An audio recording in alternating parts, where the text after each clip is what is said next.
শাহবাগ জাদুঘরে আজকে মায়ের ডাকের ছবি প্রদর্শনী হচ্ছে, গুম জান ও জবান। আপনারা দেখতে পাচ্ছেন যে এই এখানে ঐতিহাসিক কিছু ছবি রয়েছে দৈনিক সমকালে। দেখতে পাচ্ছেন যে বাবা তুমি কই, 31 আগস্ট 2023 সালে ছবিটি প্রকাশিত হয়েছিল, ইত্তেফাকে এটি হয়েছিল। এভাবে বিভিন্ন প্রথম আলো সহ বিভিন্ন পত্রিকায় ছবি প্রকাশিত হয়েছে।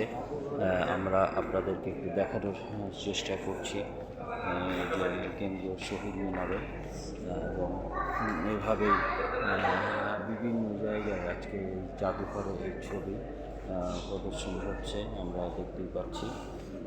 আমাদেরকে দেখাচ্ছি যে 2023 সালের মানবতার যে মিছিল হয়েছিল সেই মিছিল সহ আজকে আমাদের এই ছবিগুলো আপনাদেরকে দেখানোর চেষ্টা করছি। এখানে